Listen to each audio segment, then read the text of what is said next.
Bismillahirrahmanirrahim. Assalamualaikum warahmatullahi wabarakatuh.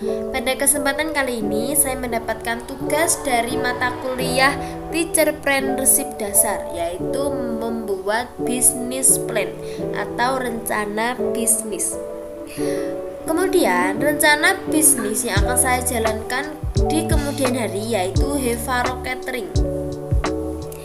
Adapun hal yang melatar belakangi saya mendirikan atau membuat usaha catering, yaitu usaha bisnis makanan ini selain menghasilkan keuntungan yang sangat tinggi, makanan juga menjadi kebutuhan pokok bagi setiap orang.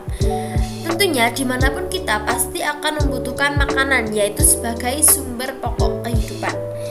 Kemudian meneladani bisnis pembuatan makanan ini memang membutuhkan ketelatenan dan kegigihan yang tinggi, karena yang menjadi pertimbangan utama dalam menekuni bisnis ini dimulai dari cita rasa makanan itu sendiri.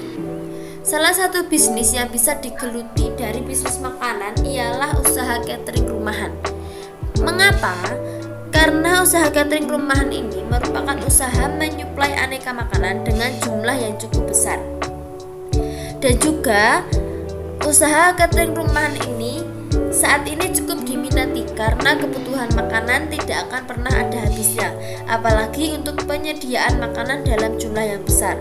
Selain itu, bisa dilihat juga dari sudut pandang daya guna dan biaya. Usaha ini banyak menghemat biaya penanaman usaha, seperti tempat dan peralatan rumah tangga yang dapat menggunakan yang telah ada sebagai langkah awal. Kemudian ada juga deskripsi bisnis. Pada saat ini, banyak orang yang ingin mengadakan acara atau kegiatan secara simpel atau sederhana, misalnya dalam hal penyiapan makanan dan juga hidangan. Biasanya, mereka lebih memilih untuk memesan makanan dibandingkan membuat sendiri, dengan alasan mempertimbangkan waktu dan juga tenaga, walaupun memang sedikit mahal. Dari sinilah saya berpikir dan mempunyai ide untuk membuat bisnis catering makanan. Adapun hasil yang akan saya hasilkan,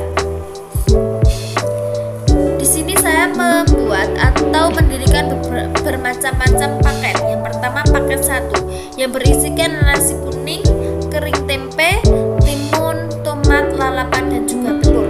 Kemudian ada paket 2 yang berisikan nasi putih, urap-urap, ikan asin dan juga tempe goreng. Dan yang ketiga yang berisikan nasi putih, sambal goreng, ayam bumbu rusak dan juga lalapan.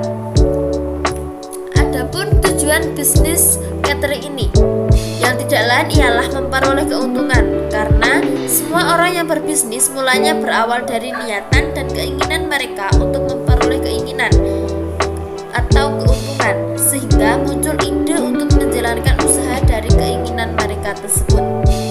Adapun tujuan bagi penjual yaitu untuk memperoleh keuntungan sesuai dengan target saya. Dengan menjadi bagian dari industri kuliner, maka bisnis catering ini akan membuat usaha saya semakin berkembang dan bertambahnya pelanggan yang memang membutuhkan usaha catering. Kemudian ada juga tujuan bagi pembeli. Seiring dengan berkembangnya zaman, semuanya sudah serba instan. Semua orang menuntut kepraktisan dan juga kecepatan. Tidak jarang yang lebih memilih untuk pesan catering karena tidak ribet memasak sendiri di rumah. Terus selanjutnya rencana bisnis. Rencana bisnis saya untuk kedepannya, untuk tempat yang ingin dibuat bisnis catering yaitu rumah saya sendiri. Dan untuk pertama kali saya menjual dengan jumlah yang masih sedikit. Apabila berhasil laku, maka penjualan akan ditambahkan kembali. Adapun keunggulan produk bisnis catering ini, yang pertama, bisnis catering menyediakan makanan dan minuman berdasarkan pesanan atau kontrak bagi jangka pendek atau jangka panjang, sehingga ada jaminan jumlah dan volume makanan minuman yang disediakan dan ada jaminan pembayaran. Kemudian yang kedua, bisnis catering ini umumnya memperoleh uang muka atau down payment pada saat pemesanan, sehingga DP atau down payment tersebut dapat dijadikan modal belanja untuk menyediakan pesanan. Kemudian yang ketiga yaitu bisnis catering atau penyedia makanan minuman juga memiliki standar harga dari cita rasa yang disajikan, sehingga sahabat hanya perlu membuat masakan dengan cita rasa yang khas dan lezat untuk memperoleh pelanggan dan harga yang cenderung lebih mahal. Kemudian yang terakhir yaitu masyarakat setiap hari, karena menyangkut kebutuhan pokok hajat hidup yaitu makan dan minum, sehingga jika sahabat telah berhasil membuat satu ikon atau brand cita rasa yang khas, maka masyarakat akan terus mencari dan membutuhkannya setiap saat. Kemudian ada juga pangsa pasar.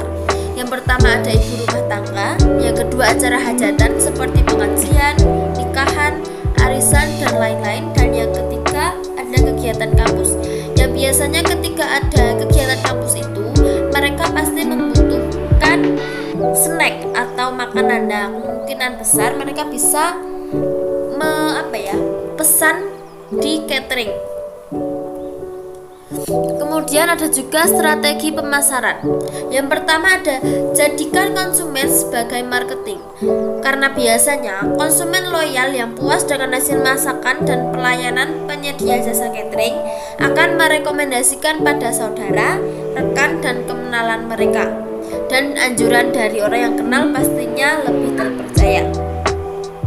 Lalu bagaimana cara mendapat customer setia seperti ini? Itu sangatlah mudah. Yang pertama, lakukan pendekatan secara personal, kemudian berikan pelayanan terbaik. Kalau perlu, beri hadiah kecil guna menyenangkan hati berupa souvenir, mengirimkan makanan atau bingkisan parcel saat lebaran, dan tak perlu yang harganya mahal. Yang terpenting menjaga hubungan baik saja. Kemudian strategi yang kedua yaitu menawarkan pada komunitas wanita. Karena tempat berkumpulnya kaum wanita merupakan lokasi paling strategis guna memasarkan catering, karena para ibu merupakan ratu soal makanan. Kalau para bapak biasanya ngikut apa kata istri kalau soal beginian. Cara paling efektif dengan aktif ikut serta dalam komunitas tersebut. Saat datang, bawalah contoh masakan kita dan biarkan mereka mencicipi kelezatannya. Ketika lidah mereka berdecap keenakan, keluarkan jurus marketing pemungkas Anda. Kemudian yang ketiga yaitu memanfaatkan media online untuk promosi. Zaman sekarang siapa sih yang gak punya akun sosmed? Nah, kesempatan inilah celah yang paling mudah sebagai ajang promosi gratis. Buat grup dan halaman fanpage di Facebook, Instagram, WhatsApp, BBM, Line, dan jejaring sosial serta aplikasi chatting lainnya. Kemudian unggah foto-foto hasil masakan Anda dan tambahkan caption atau tulisan. Boleh juga menambahkan resep masakan singkat untuk menarik perhatian pembaca. Kemudian yang keempat ada jalin kerja sama dengan event organizer. Catering, persewaan sound system, alat pesta, jasa syuting dan foto, jasa dekorasi, dan juga make up merupakan bagian penting bagi event organizer. Dan ini juga kesempatan bagi kita untuk memasarkan usaha. Caranya bisa datang langsung ke kantor EO bersangkutan dengan cara mengirimkan dokumen surat penawaran via pos atau email. Meskipun mereka mungkin sudah punya rekan lain, tak ada salahnya dicoba. Jika ternyata harga atau kualitas makanan dan pelayanan kita lebih bagus dari pesaing yang sudah lebih dulu masuk, tentu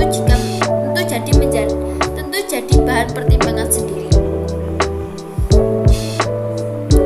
Mungkin sekian bisnis plan dari saya. Semoga bisnis plan atau Hevaro Catering ini bisa terwujud di tahun yang akan datang. Minta doanya ya teman-teman. Mungkin sekian saya akhiri. Wassalamualaikum warahmatullahi wabarakatuh.